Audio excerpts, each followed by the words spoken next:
Has Akai officially made the ultimate DAW-less centerpiece? Welcome back to the channel. Today we're talking about the MPC update, specifically the 2.10 update that happened a few weeks ago. Memes and I have been super busy over the past few weeks with projects, so I have had little time to actually make a video on this, even though I've been super excited about the update because it has brought in some things that I never thought was actually going to happen with the MPC One, with some pros and cons. So it's not all roses, unfortunately. There is some problems that I've found and some trade-offs with the audio interface type of stuff. Let me back it up. I got the MPC One back in January of 2020. It was my first MPC purchase. It was also before the 2.8 update dropped, which revolutionized my DAW-less MIDI experience. With the 2.8 update, one single USB connection could be utilized to connect all of my USB MIDI enabled gear. However, my main wish has always been for the MPC One to have more audio outputs. I enjoy using outboard gear, compressors, equalizers, and all that, and analog summing when I'm finishing my productions. So the dream really has been to be able to plug essentially one USB cable into the MPC One or Live 2 or something like that, and have all of my gear automatically set up both on the audio side and on the MIDI side. Now obviously the MIDI side happened a little over a year ago with 2.8. Fast forward to July of 2021 and now we have audio interface support. And you would think that all of your prayers have been answered and it's the perfect solution. Unfortunately, it's not. So caveat number one, it does not support all devices. It's specifically class compliant audio device support, and it needs to specifically support the Linux version of that. In my particular case, Motu interfaces, I was really excited to plug in a AVB type of setup and be able to send audio tracks essentially over Ethernet, because that's how the Motu AVB stuff works. Unfortunately, Motu gear does not support the Linux variety of class compliance. It's only, I think, Mac and Windows or something like that. It is class compliant, but a subsection of it. So that unfortunately does not work. So all those really cool Motu interfaces are out of the picture. I own a 828ES and I also own a 24AO. Again, I like to sum things outside the box. So I send 24 channels to a B32 Burl Vancouver summing box. And I also have a suite of EQs and compressors and stuff that I really enjoy using in the analog domain. So it would have been amazing if I could just plug in a USB cable, have all my MIDI to all my gear, and then also have audio being sent into the AVB digitally. That would have been amazing. However, it just does not work. So no Motu support was a bummer. So naturally, I tried it with some other audio interfaces that I own. First up on the list was my Focusrite Scarlett 18i20 2nd Gen. It did not work at first. However, quick firmware update and it was good to go. I was able to select the 32 channel mode and the MPC was sending audio. But then as I was playing on the pads, I noticed just a hint of delay.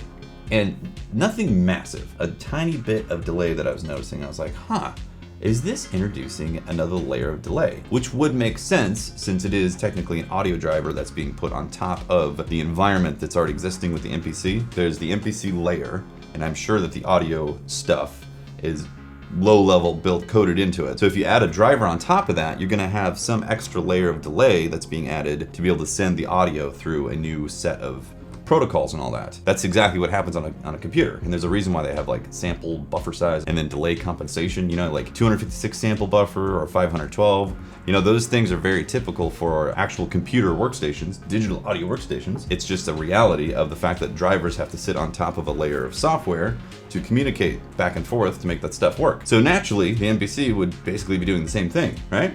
Unfortunately, there is no information or panel to tell you what's happening with it, as in how many samples or what type of millisecond delay is occurring with it. So I decided to jump into Ableton and do some testing. Real quick, if you're enjoying this video, make sure to hit the like button. It helps out the channel and helps spread it to other people that may enjoy this type of content.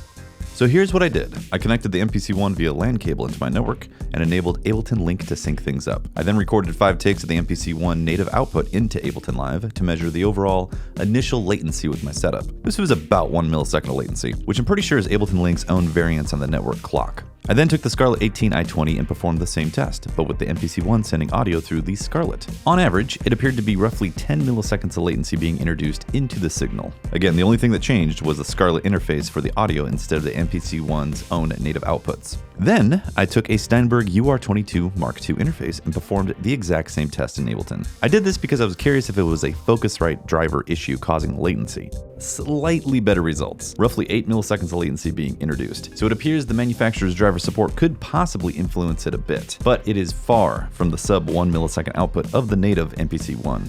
And I should note, Ableton Link is not sample accurate. However, after 5 takes, you can definitely see how much variance is being introduced into the recordings, which appears to be roughly 1 millisecond. So, what does that mean in the real world? Like, is that going to affect your productions? I will say, if you are exclusively using the MPC and you just want to output 8 or 16 tracks into a summing mixer or some outboard gear, and they're always going to be coming out of the MPC-1, no external gear, then it's not really going to make a big difference to you. It could make a difference if you're trying to monitor sounds, like say you have a singer who's trying to hear playback through the MPC-1. It's being monitored through the output of this driver. They will absolutely hear a delay in their headphones. Singers can usually detect like anywhere from 3 to 6 milliseconds of delay because they're hearing themselves as they sing. So it's 0 millisecond delay, and then 3 to 6 milliseconds can sound like a flam or a flange type of effect. So it's something to consider. If you're thinking, oh, I could use an interface like this, use the Phantom Power and then monitor it through an MPC to have those performances and have them hear in headphones and all that, it's not gonna be as perfect of a solution as you might think. You can get around it with live monitoring on certain devices. I think the Scarlett can do that. I know the UR22 can. So there is certain audio interfaces that get around that, because even on stuff like Ableton, you're gonna have delay that you hear. What I could see being an issue is if you have, say, a drum machine separate to the MPC, and maybe you have some samples that are like rhythmic in nature, not necessarily drums specifically, but like say some sort of arpeggio type of thing that you want like really locked in time. Pretty sure you're gonna have a discrepancy in timing right there. 6 to 8 milliseconds for a drummer usually can detect those differences. Things might feel a little late. Not dramatically. I'm not saying it's gonna be like, oh, that's clearly late. It's more like a thing that you feel where you're like, is something off?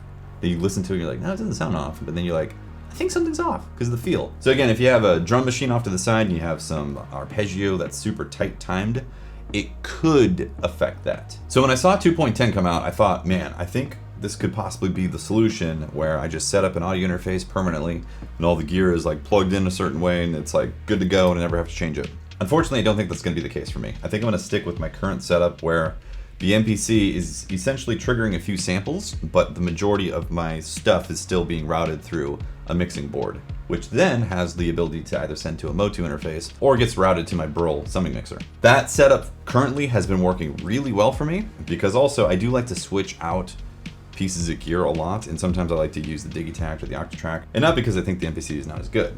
Clearly the MPC is amazing for a DAWless production, but sometimes you get different perspectives with different gear. One thing that I really wish the MPC-1 Live and Live 2 had is an actual preamp with Phantom Power. There's a lot of times where I'd like to hook up a Phantom powered microphone and I have to go through some hoops to get that to work. Set up a preamp and then jack it into the line levels and all that.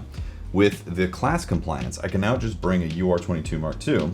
I don't even need power. I could just plug it in directly with the USB cable, and then I have Phantom Power, and I can bring a microphone and start doing some tracking. So that's actually a really nice mobile solution for like a preamp. Ultimately though, I still think something like the MPC X is the best solution for a permanent installation for an MPC. I think the MPC-1 is amazing. I really like it. And I think the Live 2 is amazing as well. The Live 2 is kind of like the sweet spot for me.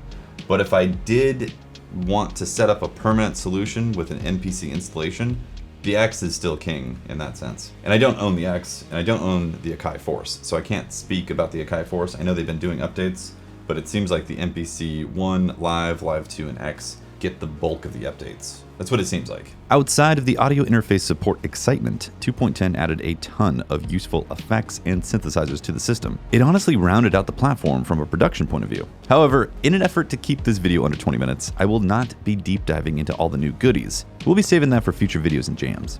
Oh, one thing that they finally added that I was just shocked that did not exist with the MPC-1 before. When you go into controller mode and you plug this into your computer, it finally mounts the SD card. If you wanted to access what was on the SD card, you had to eject it, put it into a separate card reader, and plug it into the computer. And that way you could transfer your projects back and forth to like the MPC software. And that was just an immediate turnoff. I was like, all right, I'm gonna have to do what? No, I'm not doing that. They finally fixed that. So thank you, Akai, for, I mean, these were two of the major things. I wanted to be able to plug in an audio interface, and I wanted the SD card to show up when I go into controller mode, so I didn't have to do some hoop jumping. It actually makes me more interested to use the software side. Now that the SD card is super simple to mount and like load up a project, I might try that. Another thing I want to point out is that all these updates have been free. I bought this in January 2020, and it's gone from good feature set to better feature set to now amazing feature set. And I haven't spent more money specifically on the MPC 1. So I'm really curious to see where this goes, and if maybe, are they gonna do an MPC 3, and are they gonna support it on these platforms, or is that going to be something new hardware stuff down the road? One limitation that already kind of exists right now is how much CPU power there is to these platforms. I believe the MPC 1, Live, Live 2, and X all share the same CPU and RAM and all that. It's also a limitation for VSTs as well, because I'm pretty sure that this is a highly tuned, probably ARM-based processor that has its limits, as you can clearly see. As soon as you start loading up some plugins, you can see the CPU usage jump to like 40-50%. So in terms of future expandability, yeah, that could be a problem. And if Akai ever decided to support VSTs in their hardware, I'm pretty sure CPU power and architecture would be their first major hurdle. The reason why I bring this up is one of the big competitors is the Machine Plus, Machine from Native Instruments. Back when Machine first came out, I bought it, really enjoyed it. I used to use that quite a bit.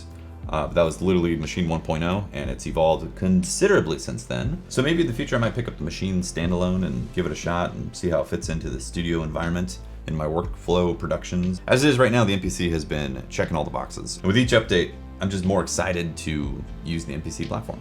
I do want to point out though that the MPC platform is technically a computer. And with computers come bugs. There's clearly a list of issues that have happened with each update, and if you go and look at the forums, you'll see a lot of people saying, oh, this is happening now, my projects are crashing. Basically a bunch of stuff where if you're in the middle of a project, don't update your gear. Straight up. Take it from me, do not update your software, your gear, section it off until you've finished a mission critical project. Because more often than not, updates break things. I used to always stay at least one operating system behind when I was on Mac. Notoriously, every single Mac update would break half my plugins and make Logic not work the same as it was in the past, and I'd have to wait 6 months for that stuff to be fixed on that particular operating system update. So take it from me, don't update things if you are in the middle of a project that needs to be finished, especially if you're being paid for that project. And that is all I have to say about this current topic at the moment. I'm looking forward to making more music with memes on the MPC and experimenting with the 2.10 updates. We're also in the middle of making a sample pack that is almost done. Very excited about that. You can visit teftyandmemes.com to potentially sign up for something. That's where it will be eventually. As of this video right now, it's not done, but it's getting there real close. So if you guys are interested in vocal phrases from memes, that's going to be on teftyandmemes.com. So check that out. And yeah, thank you very much for watching. Hitting the like button helps the channel, and we'll see you for another video real soon. Deuces.